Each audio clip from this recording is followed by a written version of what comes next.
Bonjour à tous et bienvenue sur ma chaîne YouTube Emmanuel Life. Donc je suis heureuse de vous accueillir dans cette nouvelle émission qui a été diffusée sur FM Évangile 66. Pour ceux qui nous rejoignent, nous sommes dans la partie 3 sur le thème des stratégies spirituelles. Si vous n'avez pas regardé les deux premières parties, c'est pas grave, restez avec nous.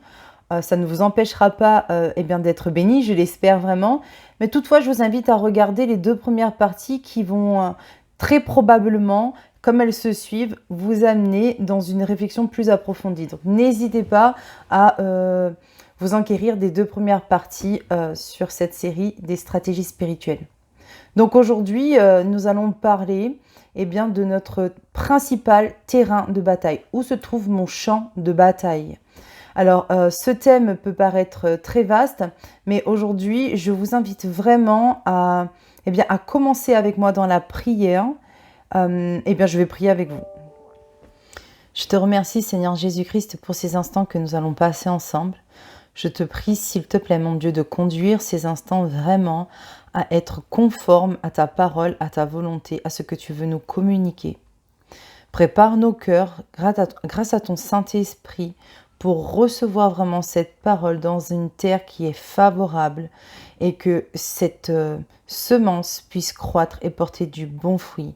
Seigneur, je prends autorité en ton nom, Seigneur Jésus-Christ, que tout ce qui serait une barrière pour la réception de ta parole soit maintenant lié au nom de Jésus de Nazareth. Et je prie que chacun de nous qui entendons aujourd'hui ce partage, nous puissions prendre notre part.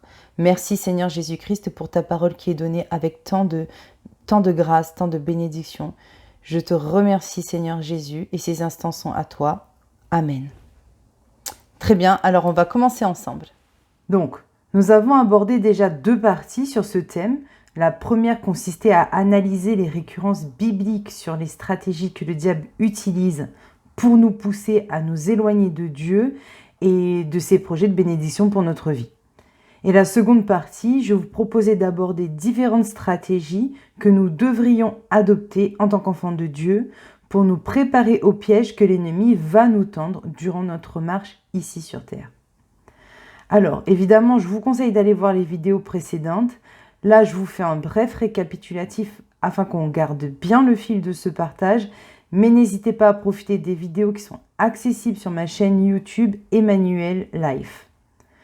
Donc, aujourd'hui, je vous propose de réfléchir ensemble sur la localisation de notre principal champ de bataille, là où se situe notre territoire de lutte. Dans Jean 19, 30, quand Jésus eut pris le vinaigre, il dit « Tout est accompli » et baissant la tête, il rendit l'âme. Nous savons que Jésus est venu sur terre pour nous montrer l'exemple à suivre. Sur la base de sa propre volonté, notre Créateur s'est fait chair afin de vaincre le péché qui se trouve dans la chair. Ainsi, il a vaincu la mort qui était notre peine à tous, puisque notre condition de pécheur nous y condamnait. Ainsi, la mort en lui nous épargne la condamnation qui nous revenait. Jésus sur la croix a ainsi été dans la perfection ultime de son ministère, qui est pour rappel un ministère de réconciliation. Sa volonté est que nous soyons enfin réunis avec Dieu le Père. Ceci à la seule condition que nous ayons la foi. Et je dirais les choses peut-être même autrement, puisque on sait que la foi, c'est la confiance en Dieu. Donc je vais reformuler plutôt en disant à condition que nous croyons avec une ferme confiance que ce que Jésus a fait à la croix est à notre bénéfice. Et je dirais plus, ce n'est pas seulement à la croix, mais durant toute sa marche sur la terre, que sa vie a été pour nous un exemple à suivre. L'œuvre de la croix est un point culminant dans son ministère de réconciliation, mais nous devons considérer tout le chemin qu'il a emprunté afin d'arriver à cet ultime dévouement au Père. On doit le considérer parce que c'est l'exemple à suivre, je viens de le dire, mais c'est ce que nous allons nous-mêmes vivre. Les situations auxquelles Jésus a été confronté, nous allons être confrontés à ces situations-là au fur et à mesure que nous allons avancer dans notre marche avec Jésus. Il est écrit dans Galates 2, du verset 19 à 20. Car c'est par la loi que je suis mort à la loi, afin de vivre pour Dieu. J'ai été crucifié avec Christ. C'est Paul qui dit cela. Et si je vis, ce n'est plus moi qui vis, c'est Christ qui vit en moi. Si je vis maintenant dans la chair, je vis dans la foi au Fils de Dieu qui m'a aimé et qui s'est livré lui-même pour moi. Dans le verset 19, on lit « Car c'est par la loi que je suis mort à la loi, afin de vivre pour Dieu. » Donc, la loi dit que le salaire du péché, c'est la mort. Et ce prix a été payé par Jésus-Christ pour nous. Et ensuite, dans le verset 20, Paul dit « J'ai été crucifié avec Christ et si je vis, ce n'est plus moi qui vis, c'est Christ qui vit en moi. » Voilà enfin là où je voulais qu'on commence ensemble la réflexion. Jésus a tout vaincu pour nous dans le monde spirituel. Ce que nous ne pouvions pas nous faire, il l'a fait pour nous. Et nous avons appris que pour nous unir à Jésus-Christ, nous devons accepter sa mort, parce que par sa mort, nous vivons. C'est dans ce sacrifice, ce renoncement à notre vie que nous laissons Jésus prendre possession de notre vie. Dans le verset 20, il dit bien qu'il ne vit plus pour lui-même, mais pour Jésus-Christ. La question est, a-t-on vraiment pris la mesure de ce que cela signifie renoncer à sa vie pour laisser Jésus en prendre le contrôle? Moi, je dois être honnête, après 19 ans de conversion, il y a encore beaucoup de domaines dans ma vie qui apparaissent où je réalise que je n'avais vraiment pas tout à fait réalisé que ce n'est plus moi qui vis, mais c'est Christ qui vit en moi. Dans Jean 16, du verset 7 à 8, on lit ensemble, Jésus dit à ses apôtres, « Cependant, je vous dis la vérité, il vous est avantageux que je m'en aille, car si je ne m'en vais pas, le Consolateur ne viendra pas vers vous, mais si je m'en vais, je vous l'enverrai. Et quand il sera venu, il convaincra le monde en ce qui concerne le péché, la justice et le jugement. » On lit aussi que 1 Corinthiens 2 dit « Dieu nous les a révélés par l'Esprit, car l'Esprit sonde tout, même les profondeurs de Dieu. Lequel des hommes en effet connaît les choses de l'homme, si ce n'est l'Esprit de l'homme qui est en lui? De même, personne ne connaît les choses de Dieu, si ce n'est l'Esprit de Dieu. Dieu dit que ce n'est ni par force, ni par puissance, mais par son esprit que le combat se mène. Donc, on comprend ici que personne ne peut connaître la pensée de Dieu, sinon par le Saint-Esprit. Jésus lui-même, je le rappelle encore, qui est venu pour nous montrer l'exemple du chemin à suivre, et il dit quoi? Il dit qu'il ne fait rien par lui-même, que tout ce qu'il fait, il le fait parce que c'est le Père qui le lui commande. On constate clairement une position de totale confiance et d'obéissance de Jésus envers le Père. J'ai vraiment été curieuse de savoir ce que dit le dictionnaire concernant l'obéissance. Et dans la plupart des propositions, on arrive à l'idée que l'obéissance, c'est d'être soumis à une autorité. Donc, la soumission est décrite comme ceci. La première proposition, c'est de se mettre de façon aveugle sous l'autorité, se soumettre à une autorité. La deuxième proposition, c'est une action de se soumettre, d'accepter une autorité contre laquelle on a lutté. Et je vais garder la deuxième définition parce que je veux rebondir sur la notion de lutte. On se rappelle le thème d'aujourd'hui qui est l'intérêt d'identifier le territoire où a lieu notre combat, notre lutte. On lutte contre qui là, dans la définition, si on retranspose par rapport à ce passage dans Galates 2 du verset 19 à 21. Quel est l'objet de notre lutte? Contre qui on lutte? Est-ce qu'on est en train de lutter contre l'ennemi, dans ce que Paul nous dit? Non. En fait, il s'agit bien ici d'une lutte contre l'autorité devant laquelle nous sommes censés être soumis. En plus, entre nous soit dit, Dans notre cas, il ne s'agit pas d'être soumis à une autorité tyrannique qui nous aurait été imposée. Non, mais nous avons choisi cette autorité. On a reconnu en Dieu son caractère de bienveillance infini et parfait. On a reconnu dans notre Dieu que on trouvait en lui ce qui ne se trouve nulle part ailleurs en termes de bonté. Alors pourquoi et comment on lutte? Pourquoi on lutte? Paul présente très bien ce problème dans l'Épître aux Romains au chapitre 7. On va le lire, hein. Je ne peux pas faire l'économie de ne pas lire en fait ces versets parce qu'ils sont tellement précis qu'il y a un mérite vraiment à lire, donc du verset 15 à 25. Vraiment, ce que je fais, je ne le comprends pas. Ce que je veux, je ne le fais pas. Et ce que je déteste, je le fais. Si je fais ce que je ne veux pas, je reconnais que la loi est bonne. Alors, ce n'est pas moi qui agis, c'est le péché qui habite en moi. Oui, je le sais, le bien n'habite pas en moi. Je veux dire en moi qui suis faible. Pour moi, vouloir le bien, c'est possible, mais faire le bien, c'est impossible. En effet, le bien que je veux, je ne le fais pas, et le mal que je ne veux pas, je le fais. Si je fais ce que je ne veux pas, ce n'est pas moi qui agis, mais le péché qui habite en moi. Ainsi, je découvre cette loi. Quand je veux faire le bien, c'est le mal qui se présente à moi.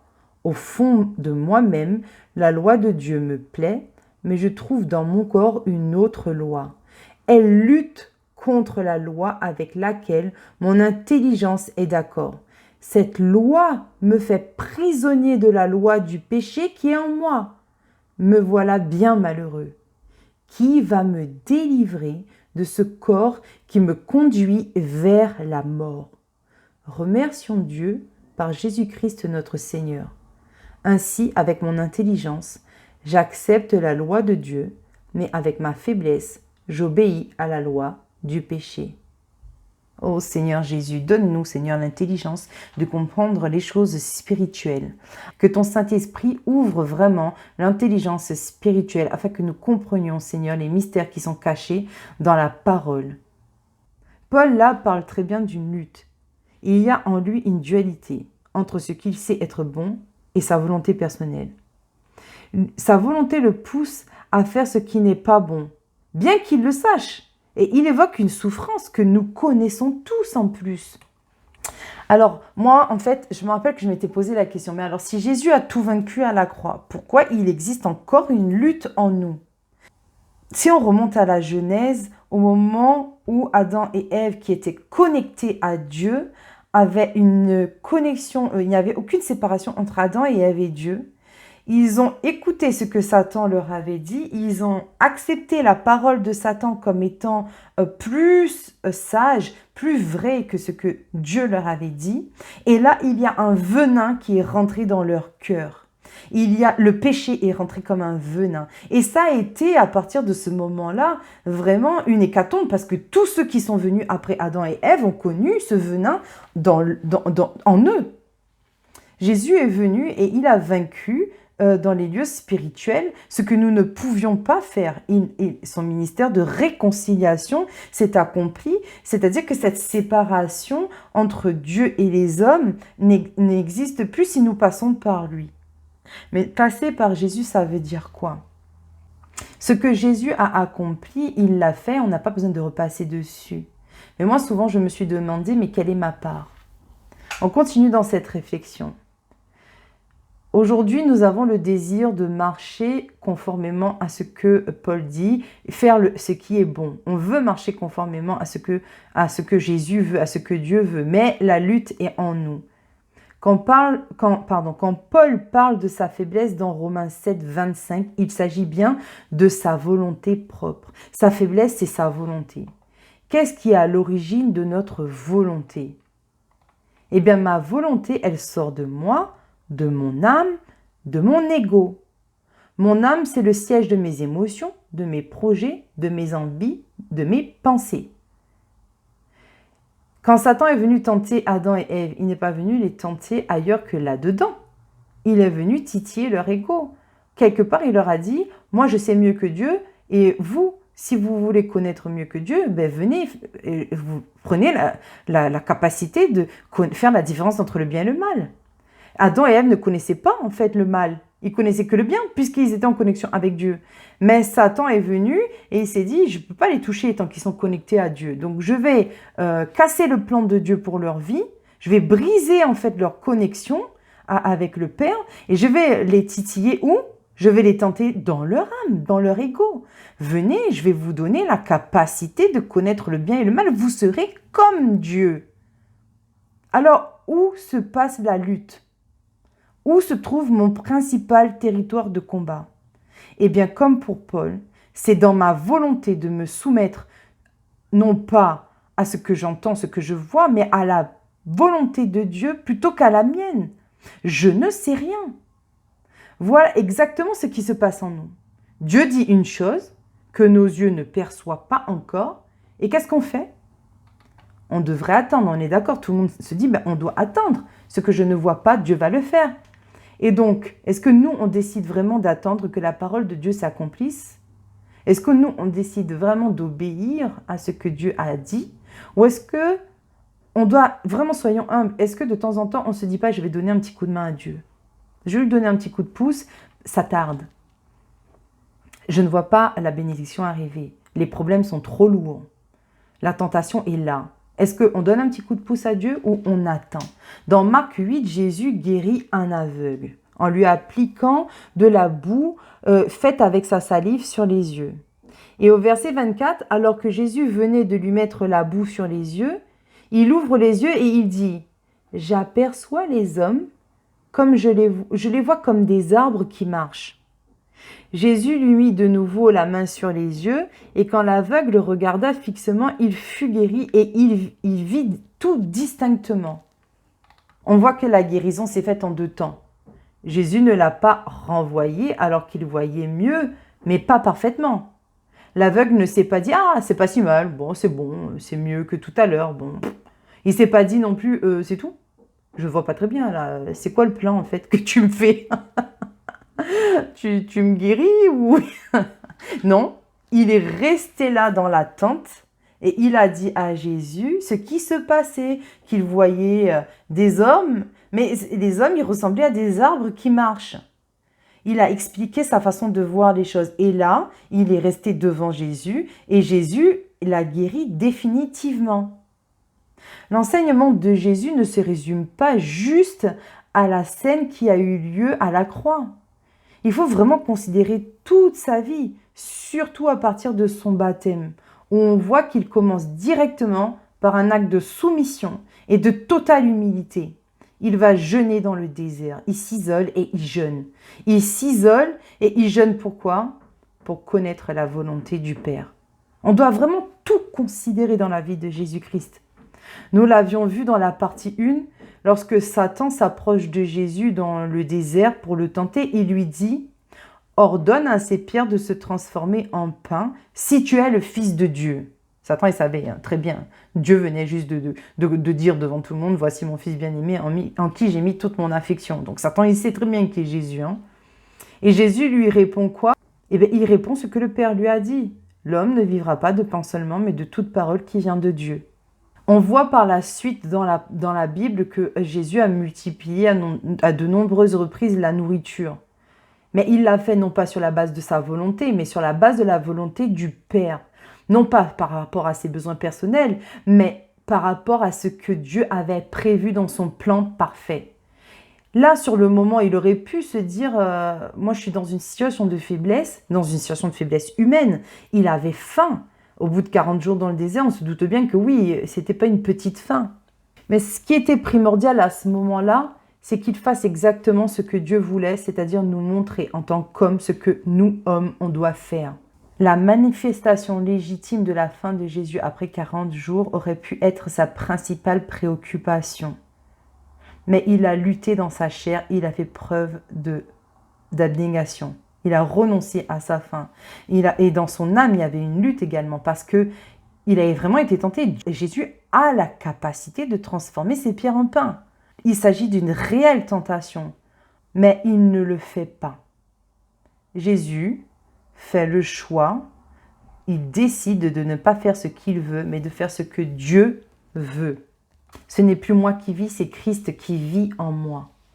Tout au long de sa marche ici, sur cette terre, Jésus a servi le peuple. Il a servi les plus indigents. Et c'était bien ceux-là qui avaient le plus de foi en lui.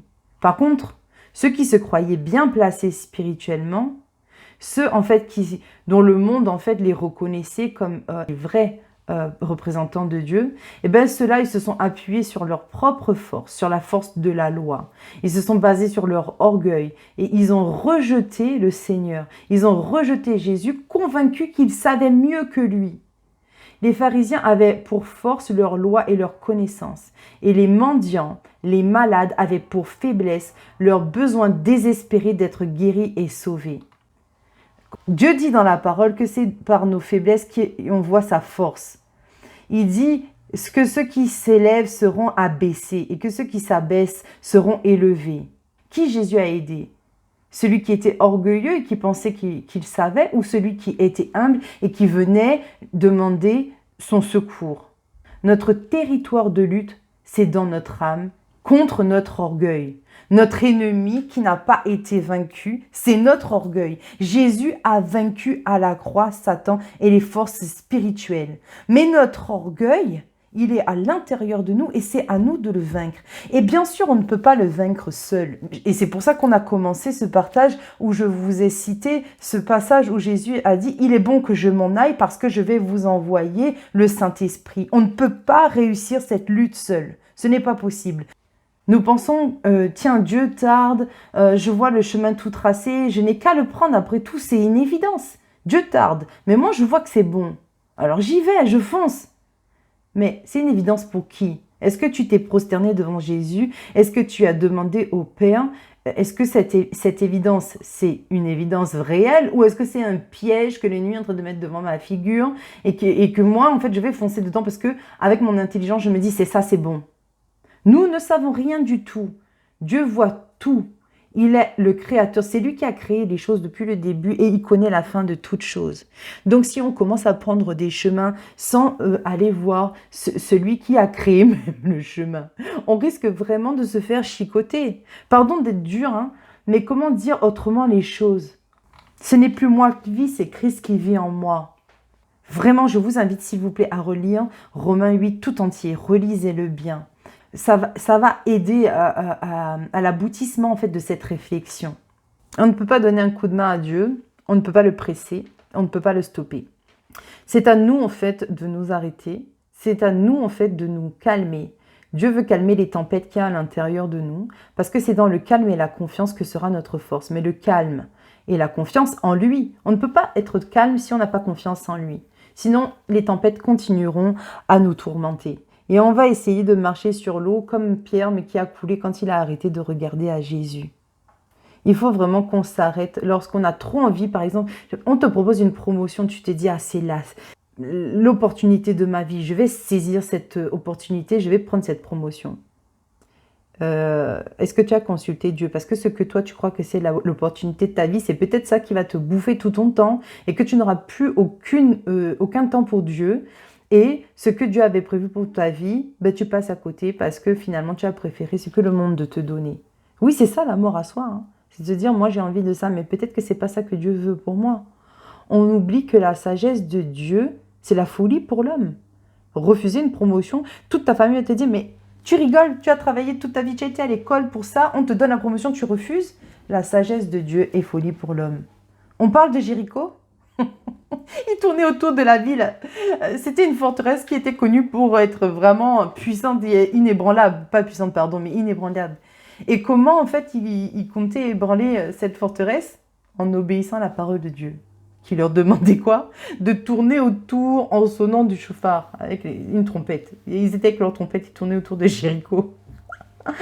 Qu'est-ce qui s'est passé? Eh ben... la volonté de Dieu, c'était qu'ils obéissent, ils ont obéi et ils ont réussi à s'emparer de Jéricho. Et ça peut paraître fou hein, de tourner autour d'une ville avec des trompettes. Est-ce qu'on en parle de l'armée des Gédéons? Oui, on en parle. On parle de l'armée de Gédéon. Ils étaient combien? Si ma mémoire ne me joue pas des tours, ils étaient 137 000 hommes dans l'armée des Madianites. Et chez Gédéon, ils étaient 32 000, il me semble. Bon, en tout cas, il y avait plus de 100 000 hommes dans le camp adverse. Qu'est-ce qui se passe? Dieu dit, ils sont capables d'être fiers encore, de dire que c'est grâce à eux, de s'attribuer les mérites. Pourtant, il y avait plus de 100 000 hommes en face. Hein. Normalement, on se dit, mais non, ils ne vont pas s'attribuer les mérites. S'ils gagnaient, c'est évidemment Dieu. Non, Dieu dit, ils sont capables de s'attribuer les mérites. Donc, on va réduire. Et il élimine quoi en premier? Les peureux.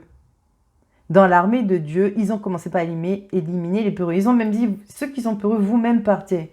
Et ils sont partis. Eux-mêmes se sont reconnus comme peureux. Ils ont dit, nous, on a peur, on part. Ils sont partis. Ensuite, Dieu a fait quoi? Il a dit que ceux en fait qui vont boire à la source comme les chiens qui lapent l'eau avec leur langue, c'est cela qu'on va garder. Moi, j'ai jamais vu personne boire l'eau comme ça de ma vie entière. À part les chiens, personne boit l'eau comme ça directement, la figure dans la rivière. En général, les gens, ils s'accroupissent, ils s'approchent de l'eau, ils prennent avec leurs mains et ils boivent directement dans leurs mains. Moi, j'ai toujours vu les gens faire comme ça. Et bien, le Saint-Esprit m'a conduit vraiment à cette réflexion-là. Mais pourquoi? Moi, je ne comprenais pas. En plus, les chiens, ce n'est pas forcément une image très positive dans la parole. Ceux qui ont bu comme des chiens, c'est eux qui ont été retenus. Mais pourquoi? Je ne comprenais pas. Et là, le Saint-Esprit, en fait, m'a ramené vers une photo que j'ai trouvée sur Internet de la représentation de cette scène. Et là, je vois quoi? Ce n'était pas une photo, c'était un tableau, pardon. Et là, je vois quoi? Je vois que ceux qui étaient accroupis devant l'eau, qui avaient apporté l'eau avec leurs mains à leur bouche, et très probablement leurs mains étaient sales. Donc ils ont été mettre leurs mains dans l'eau. On sait que dans la Bible, il a dit que l'eau, c'est la parole. Donc en fait, très probablement leurs mains étaient souillées, leurs mains étaient sales. Donc ils ont ramené par leur propre force, avec leurs mains, l'eau à leur bouche. Ils se sont abreuvés grâce à leurs mains. Alors que ceux qui lapaient l'eau comme les chiens, ils avaient la figure littéralement dans l'eau, en position de... Ils étaient littéralement allongés au sol pour pouvoir boire directement à la source. Ils n'ont pas fait usage de leurs propres moyens pour boire directement à la source dans une position de totale prosternation. Bon, eh bien, le nombre de ceux qui ont bu l'eau directement à la source, c'était 300. Il y avait 300 hommes dans le camp de Gédéon et en face, 137 000. Bon, et comment ils sont allés à la guerre? Ils y sont allés avec des cruches vides, des lampes et encore des trompettes. Bon, pour ce qui est vraiment de la signification des images, des cruches vides, des trompettes et des lampes, on aura peut-être l'occasion de vraiment s'étaler dessus, de bien en parler. Mais en tout cas, ce qu'on retient, c'est que 300 hommes sont partis à la guerre contre 137 000 et il y avait comme arme des cruches vides, des lampes et des trompettes. Et ils ont gagné parce qu'en face, le camp des Madianites, ont fini par tirer l'épée et ils se sont entretués. Il y a vraiment des révélations qui sont extraordinaires dans la parole de Dieu qui nous amènent à faire le chemin avec lui, à condition qu'on soit humble. On ne peut pas s'approcher de Dieu uniquement par nos forces. Ça n'existe pas. Ce n'est que par humilité qu'on peut s'approcher de Dieu. Dieu est le plus expérimenté de tous. Personne ne détient plus de connaissances et de puissance que lui. On obéit à nos tyrans, mais on n'arrive pas à se soumettre à Dieu. Alors qu'on devrait avoir vraiment beaucoup plus de crainte de ce que Dieu fait, plutôt que de ce que les dirigeants de ce monde pourraient bien faire. Je crois vraiment qu'il n'y a rien de plus beau qu'un cœur qui reconnaît sa place devant le souverain et qui fait monter devant lui, par sa soumission, un parfum agréable.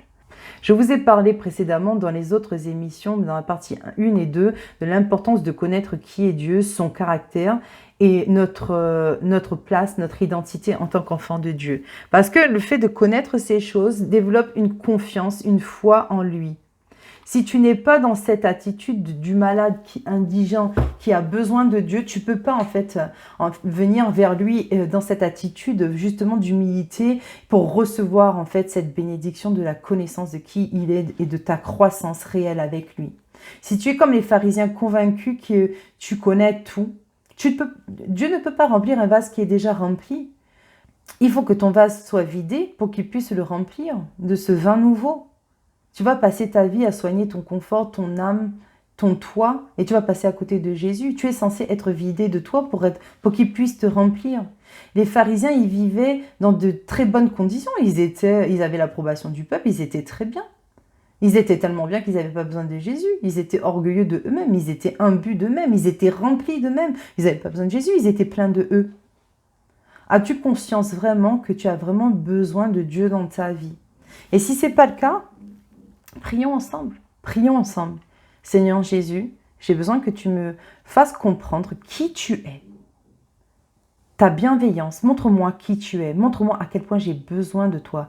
Brise l'orgueil qui est en moi. Vide-moi de mon moi et remplis-moi. Que ton Saint-Esprit vienne et conduise ma vie afin que je vois combien j'ai besoin de toi pour ne plus me comporter comme quelqu'un d'indépendant qui vivrait sa vie sans toi. Ce n'est plus moi qui vis, c'est Christ qui vit en moi. Amen. J'ai été profondément ébranlée de constater combien je suis encore orgueilleuse. Je me suis repentie devant Dieu, forcée de constater qu'à chaque fois que je décide de faire une chose sans le consulter, ou que je résiste au lieu d'être patiente, eh bien, quand je fais ça, je place mon ego, ma volonté propre, comme une idole entre lui et moi. Entendons-nous bien, je ne te dis pas qu'à chaque fois que tu dois aller faire les courses, tu dois demander à Dieu si tu dois remplir ton réfrigérateur. C'est une évidence. Quand tu respires, tu ne dis pas « Seigneur, je dois respirer ». Non, tu respires et tu rends grâce à Dieu parce qu'il te donne le souffle de vie. Mais lorsque tu dois faire des choix, prendre des décisions qui sont importantes, qui t'appartiennent à toi, mais qui ont une répercussion aussi sur les autres, parce que nous sommes un corps entier, tout ce que tu fais a une répercussion sur l'Église, nous sommes un corps entier. Tu dois vraiment te placer devant Dieu. À chaque fois que tu mets ta vie dans la main de Dieu, tu places ta vie dans un endroit où personne ne peut aller. Personne ne peut retirer ta vie dans sa main. Il te garde sous une sainte protection. Les démons ne peuvent pas aller là-bas. Ils sont désarmés. Là où ta vie était, quand tu l'as mis dans les mains de Dieu, c'était inatteignable. Mais dès que tu commences à reprendre ta vie en main, rappelez-vous la scène dans le Jardin d'Éden. Ils étaient tellement en connexion avec Dieu que Satan ne pouvait pas les atteindre. Il a commencé à semer le doute dans leur esprit. Et quand ils ont commencé à donner foi à la parole de Satan, le venin est rentré dans leur cœur et il a pu maintenant commencer à insuffler des mauvaises pensées.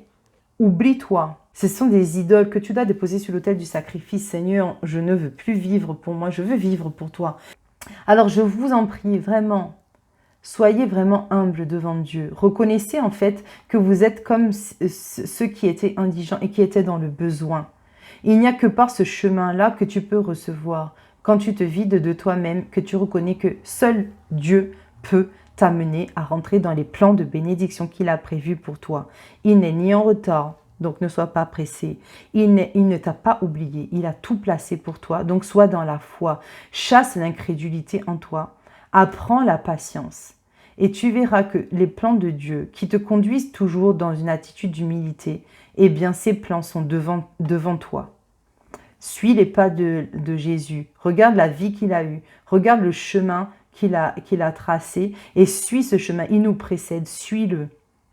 Et quand tu seras dans cette attitude-là, même si le diable voit une faiblesse en toi et qu'il va venir te tenter dans cette faiblesse, tu seras rempli du Saint-Esprit.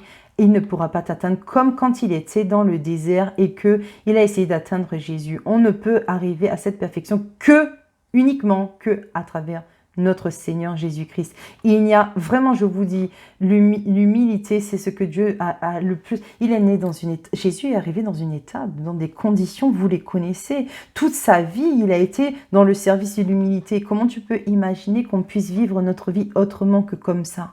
Comment peut-on atteindre Dieu sinon que comme ça? Il n'y a aucun autre chemin. Donc, mes amis, je vais vous laisser sur cette parole-là. La prochaine fois, on parlera des armes que Dieu nous a données pour vaincre. Donc, je vous invite vraiment à lire le livre d'Andrew Murray sur l'humilité. Le livre s'appelle « L'humilité ». Sincèrement, il n'est pas très long, il ne fait que 30 pages. mais ce livre, en fait, révèle des vérités puissantes qui brisent les chaînes de l'orgueil, qui nous poussent vraiment à cette humilité, à comprendre aussi l'humilité de Jésus. Vraiment, je vous le dis, procurez-vous ce livre. Ça sera vraiment un très très très bon investissement pour votre marche. Je vous le conseille. Eh bien écoutez, j'espère que vous avez été bénis. On a passé un super moment ensemble. Je remercie le Seigneur pour ces temps que nous avons partagés. N'hésitez pas à m'envoyer des messages. Vous avez l'adresse mail sur ma chaîne YouTube. Et je vous remercie pour tous les encouragements que j'ai reçus jusqu'à présent. Je vous bénis au nom de Jésus. À très vite.